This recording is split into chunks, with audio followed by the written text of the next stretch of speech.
This is a homage beat.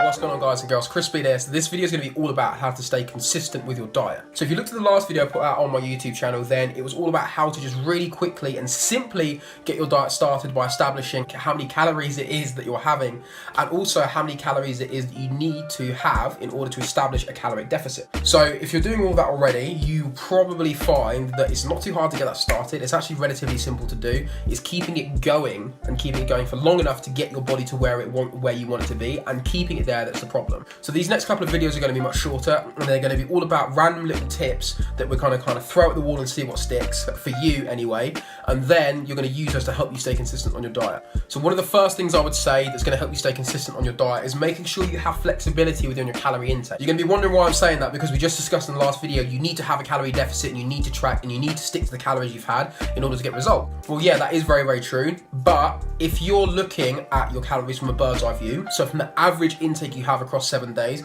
you're going to realize that you can be a little bit over some days and a little bit under on others, and then it obviously all kind of evens out to where your calorie intake should be. Easiest way to track this is to go into MyFitnessPal, click on the bar where it has basically the total, like the total of what you've eaten. So it usually has in green the calories you've eaten, or if you've overeaten, the figure comes up in red. Click on that, click on the day view button, go to week view, go to calories and scroll down. What you're going to see here is it will give you a number, how many calories it is you're eating on average a day, and then it will also give you calories under or over your net goal. So what we want to look at with this is to make sure that we're looking at our calories and what we eat each day and just making sure that it all averages out. You can actually really do, which is really clever, is go onto your calorie goal, go into the averages and see, put in what you want to eat for the day, or put in what it is you're going to have for dinner when you go to a restaurant. Try and roughly track what it is you're going to drink when you go on a night out, because we know that when you go out, you're not going to be able to, and put it in and see where it puts you calorie-wise for the week.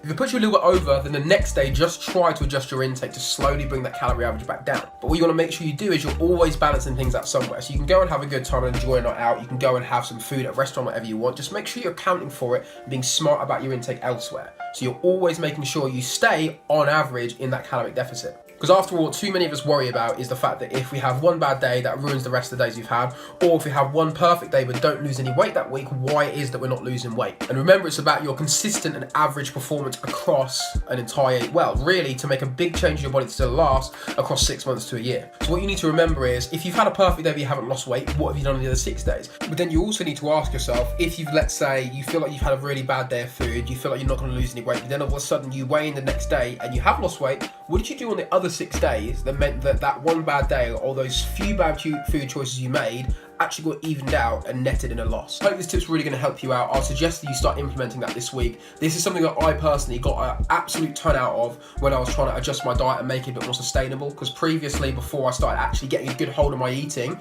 about probably like a year and a half ago, what tended to happen was I'd be able to diet for about 2 to 3 months and I'd fall off of it, because I kept trying to bend what I was doing around what it was that I was supposed to be eating. But this way you can kind of do it the opposite way around. You can make it into a bit of a fun game where you can kind of see what it is you can get away with while still achieving your calorie deficit. Like the video, share it to someone who might like it, comment below or message me with what it is you need help with within your diet specifically, and you will see that appear in the next couple of weeks.